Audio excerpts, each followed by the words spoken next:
Hər vaxtınız xeyir olsun. Kanalımıza xoş gəldiniz. Bugün kanalımızda asan üsulla ləzzətli xırçıltılı naggetsin hazırlama qaydası olacaq.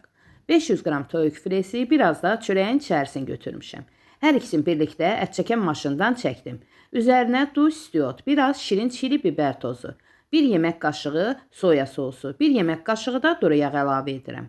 Sonra əlimlə yaxşıca qarışdırıram. Qeyd edim ki, soya sosu yoxdursa əlavə etməyə də bilərsiniz. İstəsəniz sarımsaq, xüsusi dadlandırıcılardan da istifadə etmək olar. Əti çırparaq bu qaydada yaxşıca yoğururam. Sonra dəzgahın üzərinə biraz yağ çəkdikdən sonra əlimə də yağ çəkib əti bu cür hamarlayıram.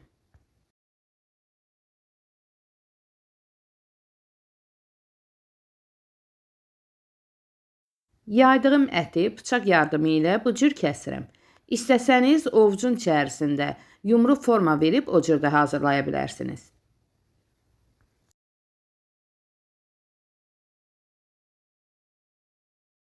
Əvvəlcə bir ədəd yumurta götürürəm. İçərisinə çay qaşığının ucunda duz vururam. Sonradan yumurta qutararsa yenisini əlavə edirəm. Ətlərdən bir-bir götürüb una, yumurtaya, çörək qurusuna batırıram. Digərlərində eyni qaydada təkrarlayıram. Bu ətin miqdarına 3 ədəd yumurta getdi, qeyd edim ki.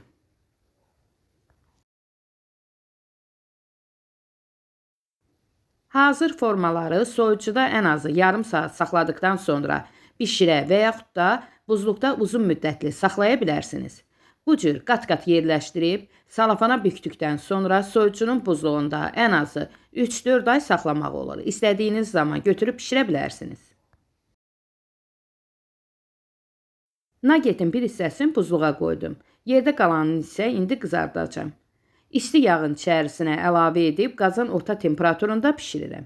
Bir üzü qızardıqda digər üzünə çevirirəm.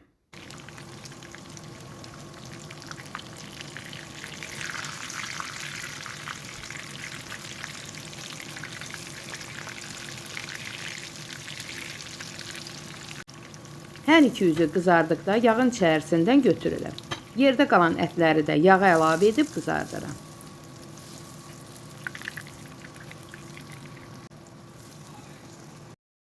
Artıq gördüyünüz kimi nagetslər hazırdır. Süfrəyə verərkən yanında zövqə görə mayonez, ketçupla vermək olar.